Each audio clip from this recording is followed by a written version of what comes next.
बिस्मिल्लाहिर्रहमानिर्रहीम। अस्सलाम वालेकुम नादरीन, आप यूट्यूब चैनल देख रहे हैं, मैं इमरान खान हूँ। नादरीन, जो जंग वाली कहानी है वो तो गई है बुक, यानी जंग तो नहीं होनी, फुल फ्लैज वॉर कोई चक्कर ही नहीं है, ना कोई बड़ी लड़ाई होने जा रही है। छोटा मोटा कोई टुक टक होगा और वो भी किसी खास एरिया में होगा। इंडिया कोई छोटी मोटी हरकत कर सकता है आने वाले दिनों में, क्योंकि इंडिया फंस गया। इंडिया ने जो जाल बिछाया था उसके अंदर खुद ही फंस गया। एक तो जो वाकया हुआ पहलगाम वाला, वो बड़ा नॉन प्रोफेशनल किस्म का वाकया था। जिस तरीके से वो प्लान किया गया, जिस तरीके से उसका इल्ज़ाम धरा गया, जिस तरीके से उसकी फौरी तौर पे एफआईआर हो गई, 10 सवालात तो मैंने अपने गुज़िश्ता वीलॉग में उठाए जिनका जवाब इंडिया नहीं दे पाया। तो इंडिया के लिए एक तो वाकया कोई इतना मेच्योर नहीं था, कोई इस तरीके से उसकी हैंडलिंग नहीं हुई जैसे होनी चाहिए थी। अगर पाकिस्तान जैसे बड़े मुल्क के ऊपर आपने एक न्यूक्लियर फ्लैश पॉइंट के ऊपर जाके आप इसको कोई एक चिंगारी भड़काना चाह रहे थे या आप कोई एक गेम डालना चाह रहे थे, तो ये तरीकाकार गलत था। इंडिया को इससे बेहतर करना चाहिए था, या जिन्होंने भी किया उनको इससे बेहतर करना चाहिए था। दूसरा, इंडिया इस मामले को उस लेवल तक ले गया जहां तक ले जाना नहीं चाहिए था। यानी इंडिया इसको उठा के वहां ले गया कि मरो या मार दो। वहां के लोगों ने यहां तक कह दिया कि आसिम मुनीर को हम ले जाएंगे, बांध के पाकिस्तान ले जाएंगे। वहां के लोगों ने यह भी कह दिया कि हम फलां को चपेड़े मारेंगे, इसको ये करेंगे, हम फलां जगह पे जाके बैठ देंगे, हम ये कर देंगे, हम वहां से मिसाइल गिरा देंगे। देखिए, एक्चुअली जो इंडिया ने इसमें अचीव किया है, उन्होंने एक चीज की है कि इस इंसिडेंट के बाद उन्होंने सिंध ताश मुआहदा कैंसिल कर दिया। उन्होंने कहा जी उसमें हम नहीं मानते। अब उसने जो फर्दर करना है, ये तो छोटा मोटा अगर कोई ऑपरेशन वो करे, क्योंकि उसको करना पड़ेगा। उन्होंने इस मामले को इतना ऊपर ले गए थे कि उनकी आवाम का अब उन पर बहुत दबाव है। आवाम अब लगातार दबाव डाल रही है, मीडिया भी दबाव डाल रहा है कि जनाब हमें छेड़ा क्यों था आपने, अब हमें कुछ करके दिखाएं। यहां 26 लाशें पड़ी हुई हैं, आपने तो डायरेक्टली पाकिस्तान पर इल्जाम लगा दिया। आपने तो कह दिया कि बॉर्डर पार से हुई है दहशतगर्दी, तो अब हमें दहशतगर्दों से इंतकाम चाहिए। अब जनाब इंडिया के अंदर अवाम के जज्बात भड़का के इंडियन हुकूमत खुद फंस गई है। बड़ी लड़ाई कर नहीं सकते, उनको आइडिया है कि दोनों ममालिक जो हैं वो एटमी पावर हैं, फिर दुनिया भी इसके बीच में आ जाएगी। और क्योंकि ये केस इतना मजबूत नहीं है तो इसके ऊपर बड़ी कोई जंग बनती भी नहीं है। लेकिन जो इंडिया ने किया, अभी मैंने आपको पहले बताया कि इंडिया एक अटैक कर सकता है, कहीं पे भी किसी एक एरिया को टारगेट करने की कोशिश कर सकता है, लेकिन उसके बाद पाकिस्तान की तरफ से जवाब भी जाएगा। दोनों तरफ जो है वो अपनी जीत और कामयाबी के शादियाने बजाए जाएंगे। पाकिस्तान कहेगा हम जीत गए, हमने मार दिया, हमने ये कर दिया। इंडिया कहेगा हम जीत गए, हमने मार दिया, हमने ये कर दिया। लेकिन पिछली मरतबा इंडिया को जेन्युइन मार पड़ गई थी। हुआ ये था कि उनके 2 तैयारे गिर गए, उनकी बदकिस्मती थी, और पाकिस्तान की एयरफोर्स ने लिहाज किया ही नहीं। इन्होंने भी गिरा दिया जब इनको मौका मिला, क्योंकि वो पाकिस्तान की टेरिटरी में आए हुए थे। एक उधर गिर गया, एक इधर गिर गया। तो इंडिया के लिए बड़ी शर्मिंदगी वाली बात हो गई थी पिछली मरतबा। अब वो शर्मिंदगी साथ जमा थी, ये इंडिया ने फिर अवाम के जज्बात को उठा के आसमान के साथ लगा दिया, एक जंगी जुनून पैदा कर दिया। अब अगर वो लड़ाई नहीं करता तो उनकी बहुत बेइज्जती होती है। लिहाजा उन्हें कुछ ना कुछ एक एक्शन छोटा मोटा लेना पड़ेगा। लेकिन जो बड़ा एक्शन है वो यही है कि वो फ्यूचर में पाकिस्तान के पानी को रोकने का इरादा रखते हैं। अगर वो पाकिस्तान के पानी को रोकते चले गए तो एक वक्त आएगा कि पाकिस्तान में वो जमीनों को बंजर करने के काबिल हो जाएंगे। अब जो पाकिस्तान के वज़ीर दिफा हैं, उन्होंने एक स्टेटमेंट दिया है, और मैं उम्मीद करता हूं कि पाकिस्तान ऐसा ही करेगा कि इंडिया जहां पे भी पाकिस्तान के पानी को रोकने के लिए स्ट्रक्चर बनाएगा, पाकिस्तान उस स्ट्रक्चर को तबाह कर देगा। और यही पाकिस्तान को करना चाहिए। यानी जब भी इंडिया कोई स्ट्रक्चर बनाए, सिंध ताश मुआहदे की खिलाफ वर्जी करते हुए पाकिस्तान उस स्ट्रक्चर को तबाह कर दे। उसकी वजह यह है कि यह मुआहदा तब तक खत्म नहीं हो सकता जब तक बाहमी रजामंदी ना हो दोनों फरीकैन की। तो पाकिस्तान की रजामंदी तो नहीं है इसको खत्म करने की। और इसी मुआहदे के तहत तो इंडिया ने मशरकी दरिया जो हैं तीनों, उनके ऊपर रुकावटें डाल के तीनों दरिया हमारे खुश्क कर दिए थे, रावी भी, सतलुज भी, ब्यास भी। इंडिया ने उन्हें खुश्क कर दिया ना। कैसे किया? इसी मुआहदे के तहत किया था। जब इस मुआहदे के तहत उन्होंने 3 दरिया ले लिए, तो इस मुआहदे के तहत बाकी 3 दरिया तो वो नहीं ले सकते, वो हमारे। अब इंडिया जब ये मुआहदा तोड़ता है तो फिर हमें तो 6 दरिया वापस चाहिए। पाकिस्तान को भी यहां से शुरू होना चाहिए कि अगर आप इस मुआहदे में नहीं मानते तो फिर दरियाए रावी पे, दरियाए सतलुज पे और दरियाए ब्यास पे आपने जितने भी डैम और बंद बनाए हैं हम वो सारे गिरा देंगे। पाकिस्तान को फिर यह भी सोचना चाहिए कि अगर मुआहदा ही नहीं है तो फिर तो 6 के 6 दरिया पाकिस्तान में आने चाहिए ना। हमने तो इस मुआहदे के तहत 3 दरिया इंडिया को दिए थे। तो इंडिया फंस गया जो उसने किया। लेकिन अभी लतीफे जारी है।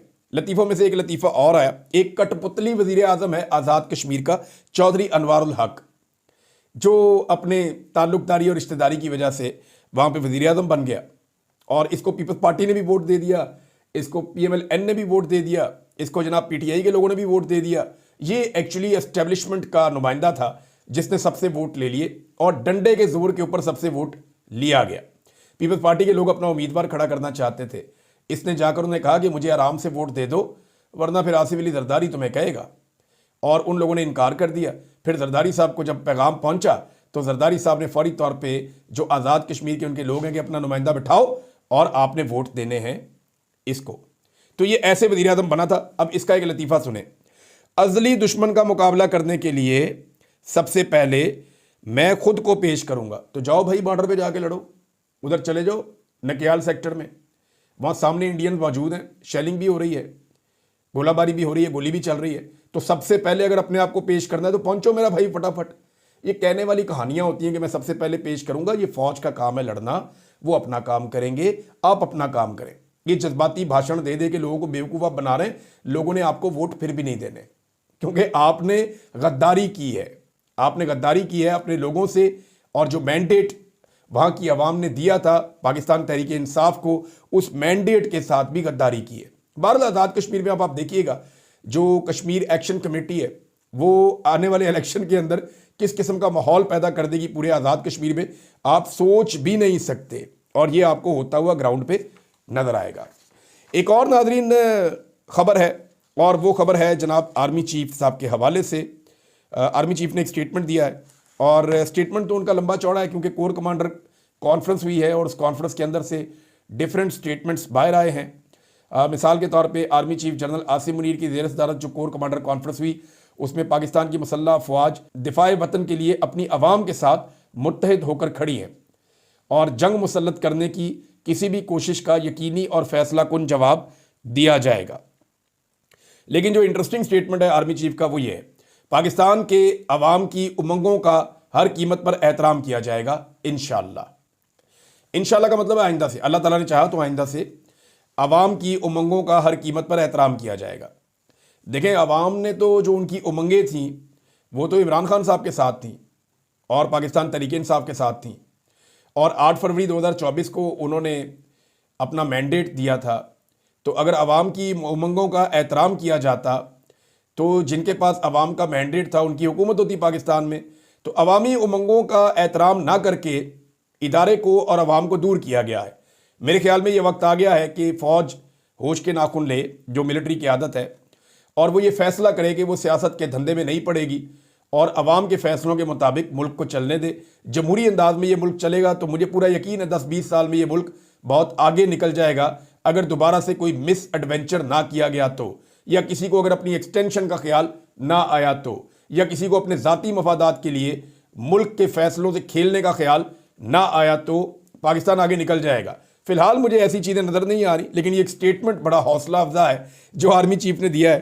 तो स्टेटमेंट की हद तक तो है बात, अमली तौर पे वो ये कर पाते हैं या नहीं ये मैं कुछ कह नहीं सकता, लेकिन उन्होंने कहा कि अवामी उमंगों का हर कीमत पर एहतराम किया जाएगा।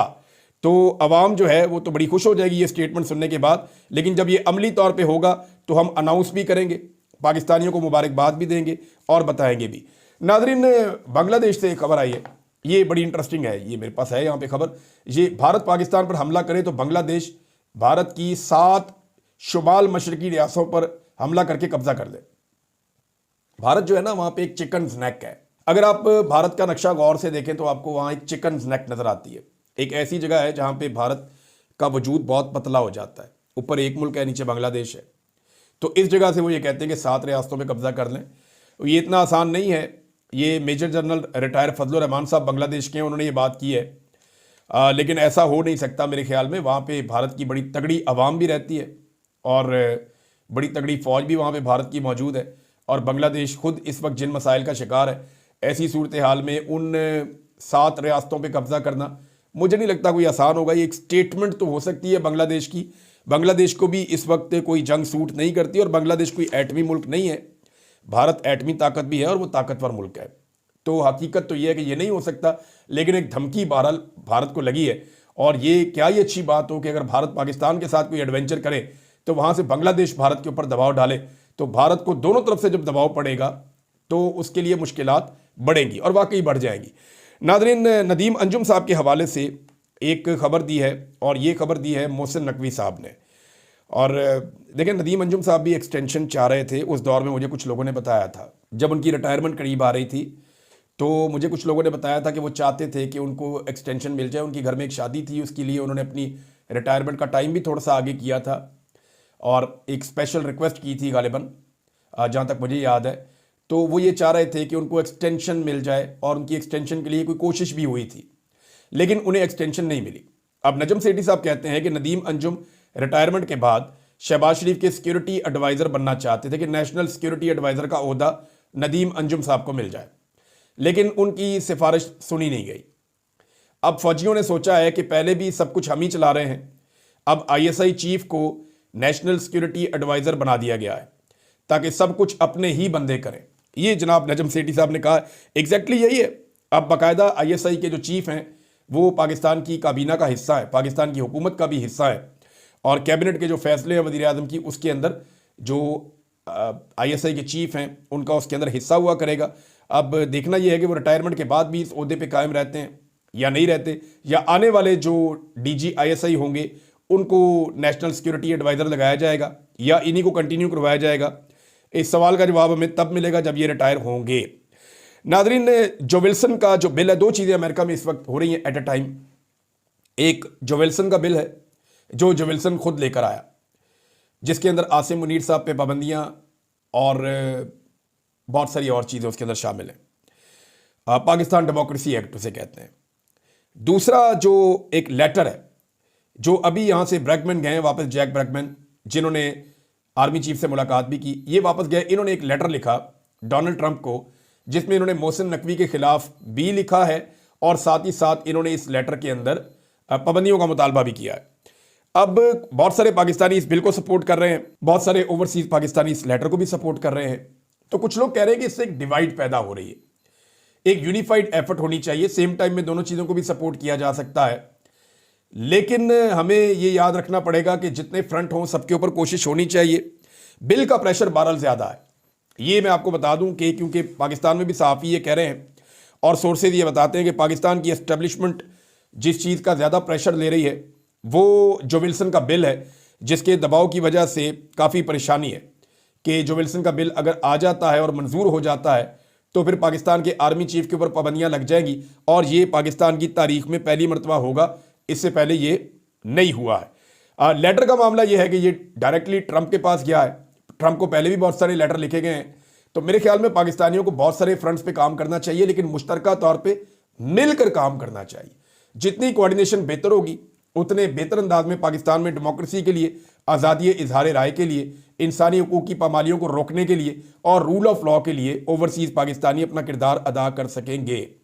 नादरीन, आज़ादी इजहार राय का मैंने जिक्र किया तो मैं आपके सामने रख दूं, एक नई रिपोर्ट आई है मेरे पास, और ये बड़ी खौफनाक रिपोर्ट है। ये रिपोर्ट है जी प्रेस फ्रीडम इंडेक्स की, और ये रिपोर्ट क्या बताती है, इसकी कुछ चीज़ें मैं आपके साथ शेयर करता हूँ। पाकिस्तान में गुज़िश्ता एक साल में 5 सहाफ़ी कत्ल हुए, 8 शदीद जख्मी हुए, 36 मीडिया कारकुनान पर हमले हुए, 14 सहाफ़ियों के खिलाफ मुकदमात दर्ज हुए, 8 सहाफ़ियों को गिरफ्तार किया गया, 8 सहाफ़ियों को कत्ल समेत दीगर धमकियां मिली हैं। ये तो बड़ा माइनर सा डाटा है। अभी थोड़े दिन के बाद रज़ी ताहिर साहब की टीम जो है वो एक डाटा जारी करेगी, तो उसमें आपको पता चलेगा कि एक्चुअली पाकिस्तान के सहाफ़ियों के साथ हुआ क्या है। लेकिन ये जो रिपोर्ट है ये भी बहुत कुछ बता रही है। ये रिपोर्ट बता रही है कि प्रेस फ्रीडम इंडेक्स में पाकिस्तान की तनज़ली हुई है। पाकिस्तान 152वें नंबर से 158वें नंबर पर चला गया है। आलमी सहाफ़ती तंजीम रिपोर्टर्स विदाउट बॉर्डर ने 180 ममालिक में आज़ादी इज़हार राय की सूरत हाल पर नई रिपोर्ट जारी की है। पाकिस्तान की बहुत बदतरीन सूरत हाल है, 152 से उठ के 158 दर्जे पे पाकिस्तान पहुंच गया है, और आज़ादी सहाफ़त पर लगने वाली कदगने तनज़ली की अहम वजह करार दी गई है। अभी इसमें जो मीडिया के बहुत सारे लोगों की फैमिलीज़ के उनके रिश्तेदारों के अकाउंट्स बंद किए गए हैं, वो चीज़ें अभी इसके अंदर शामिल नहीं की गई, और ये चीज़ें आने वाले दिनों में शामिल होंगी। आज मेरी एक सहाफ़ी से बात हो रही थी, उन्होंने बताया कि जनाब पाकिस्तान में 34 सहाफ़ियों के नाम शॉर्ट लिस्ट किए गए हैं, जिनके अपने, उनके फैमिली मेम्बर्स के और उनके आसपास के जितने लोग हैं उन सबके बैंक अकाउंट सील कर दिए जाएंगे। इब्तदाई तौर पे 8 सहाफ़ियों के बैंक अकाउंट उनकी फैमिलीज़ के, उनके आसपास के लोगों के सील कर दिए गए हैं, और मुबैना तौर पे जो बाकी लोग हैं उनके अकाउंट्स भी जल्द सील कर दिए जाएंगे। तो ये तो चल रहा है नाजरीन पाकिस्तान में हुकूमत की तवज्जो, सहाफ़ियों के अकाउंट बंद कर रहे हैं, लेकिन इन्होंने पाकिस्तान में जो इस वक्त इकॉनमी है उसकी क्या हालत की है उस हवाले से भी मेरे पास खबर मौजूद है। लेकिन पहले एक मुजम्मल असलम साहब ने इस पे स्टेटमेंट दिया है और ये बड़ा इंपॉर्टेंट स्टेटमेंट है। मुजम्मल असलम साहब बताते हैं कि शहबाज शरीफ ने ये पाकिस्तान का वाहिद वज़ीर आज़म होने का इन्होंने एजाज़ हासिल किया है जिसने 3 सालों में IMF के 4 प्रोग्राम लिए हैं। यानी इमरान खान का IMF का एक प्रोग्राम के ऊपर ये धाड़े मार मार के रोते थे। इनका जो अर्दली मीडिया था वो छलांगे मारता था, नाच नाच के घुंघरू तोड़ देते थे, गला फाड़ किस्म की ट्रांसमिशनें वो करते थे, तत्ते तवे पे बैठ जाते थे वो सहाफ़ी और उछल उछल के बोलते थे कि इन्होंने IMF का इमरान खान साहब ने मुआहदा कर लिया। ये तो कहते थे हम खुदकुशी कर लेंगे, हम जाएंगे ही नहीं। इन्होंने स्यापा डाला हुआ था पाकिस्तान में एक इमरान खान साहब जब डील कर रहे थे IMF के साथ। और अब शहबाज शरीफ पाकिस्तान की तारीख का वाहिद वज़ीर आज़म है। मुजम्मल असलम साहब ने ये इंफॉर्मेशन शेयर की कि जिसने 3 सालों में 4 IMF प्रोग्राम लिए। जब ये PDM की हुकूमत में आए तो पाकिस्तान का कर्जा, जब ये आए थे ना हुकूमत में, पाकिस्तान को उस वक्त कर्जा क्या था, 43,500 अरब रुपए था, 43,500 अरब रुपीज़, बिलियन रुपीज़, ये पाकिस्तान का कर्जा था। और अब ये कर्जा बढ़ के 72,000 अरब रुपए तक पहुंच चुका है। अब आप अंदाज़ा करें कि कितनी रफ्तार से पाकिस्तान बनने के बाद से लेकर इमरान खान साहब के दौरे हुकूमत के इख्तिताम तक लगभग 75 सालों में पाकिस्तान का कर्जा जो था वो 43,500 अरब रुपए था। और सिर्फ 3 सालों के अंदर इन्होंने उसके अंदर कितना इजाफा किया, ये उसको उठाकर 72,000 अरब तक ले गए। यानी जितना कर्जा इन्होंने लिया है, पाकिस्तान ने इतनी स्पीड में कभी कर्जा नहीं लिया। जो तबाही इन्होंने फेरी है मईशत की वो कभी नहीं फेरी। और तजारती खसारा जो है वो बहुत ज़्यादा पाकिस्तान का बढ़ गया। माहाना बुनियादों के ऊपर तजारती खसारा बढ़ते बढ़ते 55.20% तक पहुंच गया है एक्सप्रेस न्यूज़ की रिपोर्ट के मुताबिक। अब आप अंदाज़ा करें कि किस तरीके से पाकिस्तान में तजारती खसारा बढ़ रहा है। ये खसारा होता क्या, देखिए आपकी जो इंपोर्ट आप करते हैं, दुनिया से चीज़ें मंगवाते हैं और जो चीज़ें आप दुनिया को भेजते हैं, उनके बीच में जब गैप पैदा हो जाए तो ये तजारती खसारा होता है। और ये किसी भी मुल्क के लिए बहुत नुकसानदेह चीज़ है। अब हो ये रहा है कि हम जो एक्सपोर्ट्स कर रहे हैं दुनिया में वो लगातार कम होती चली जा रही है। जो चीज़ें हम बाहर भेज रहे हैं उसमें जो अभी मज़ीद कमी हुई है 19.05% तनज़ली हुई है और इससे 2 अरब 14 करोड़ 10 लाख डॉलर्स तक ये पहुंची हैं, जो बहुत कम हो गई है। अदादोशुमार के मुताबिक, ये सरकारी अदादोशुमार हैं, वफाकी इदारा शुमारियात उनके सरकारी अदादोशुमार हैं। मैं अपने से कोई बात नहीं कर रहा, मैं यहाँ से पढ़ के आपको सरकारी जो अदादोशुमार है वहाँ से पढ़ के सुना रहा हूँ। अदादोशुमार के मुताबिक जुलाई 2024 से अप्रैल 2025 के दौरान तजारती खसारा 8.81% बढ़कर 21 अरब 35 करोड़ डॉलर से तजावज़ कर गया है। अदादोशुमार के मुताबिक अप्रैल में सालाना बुनियाद पर तजारती खसारे में 35.79% का इजाफा हुआ है और माहाना बुनियाद पर बरामदात में 19.5% कमी हुई है। अब आप अंदाज़ा करें कि इन्होंने पाकिस्तान की मईशत को कैसे गड़े में फेंका और कैसा तबाह किया है। नाज़रीन, एजाज चौधरी साहब की ज़मानत हो गई है, सुप्रीम कोर्ट ऑफ पाकिस्तान से उनकी ज़मानत हुई है। मियाँ अली अशफाक साहब से बात हुई तो वो क्योंकि एजाज चौधरी साहब के वकील हैं, सुप्रीम कोर्ट से उनको बेल मिली है 9 मई वाले केस में। आप अंदाज़ा करें कि 2 साल गुजरने के बाद एक शख्स को जो बेगुनाह जेल के अंदर बंद है, 2 साल गुजरने के बाद उसको सुप्रीम कोर्ट ऑफ पाकिस्तान में पहुंच के बेल मिली है। इस मामले में इसका इम्पैक्ट तो ये आना चाहिए कि शाह महमूद कुरैशी साहब, यास्मीन राशिद साहिबा, उमर चीमा, महमूद रशीद साहब और बाकी लोगों को भी बेल मिले और उनके ऊपर भी ये मुकदमात ख़त्म हो ताकि वो बाहर आएँ और नॉर्मल ज़िंदगी शुरू करें। इन्हें जेलों में भर के किसकी अना को तस्कीन मिल रही है, तबाही फेर दी है बेचारों के साथ। वहाँ जजेस भी परेशान हो गए, सर पकड़ के बैठ गए कि ये कितना जुल्म किया है इन्होंने एक बीमार आदमी को, और वो भी शेर का बच्चा डट के बैठा हुआ था। एजाज चौधरी हो गए या बाकी लोग हो गए, वो कहते हैं मसला ही कोई नहीं है, हम और जेल काट लेंगे। अभी भी एजाज चौधरी के ऊपर बहुत सारे मुकदमे बनाए हुए हैं और उनके बकौल या अली अशफाक के बकौल वो कह रहे हैं जी ये सबसे मुश्किल एक काम था, हमने ये कर लिया है, अब हम जल्दी से इनकी ज़मानतें करवाएंगे बाकी मुकदमात में जिनमें भी गिरफ्तारी डाली जाएगी और हम एजाज चौधरी साहब को जो है वो जल्दी रिहा करवाएंगे। उनकी रिहाई के बाद बाकी लोगों की रिहाई के इम्कानात भी बढ़ जाएंगे। आसिफ अली जरदारी ने एक स्टेटमेंट दिया नादरीन कि मीडिया को बेआवाज़ लोगों की आवाज़ बनना चाहिए।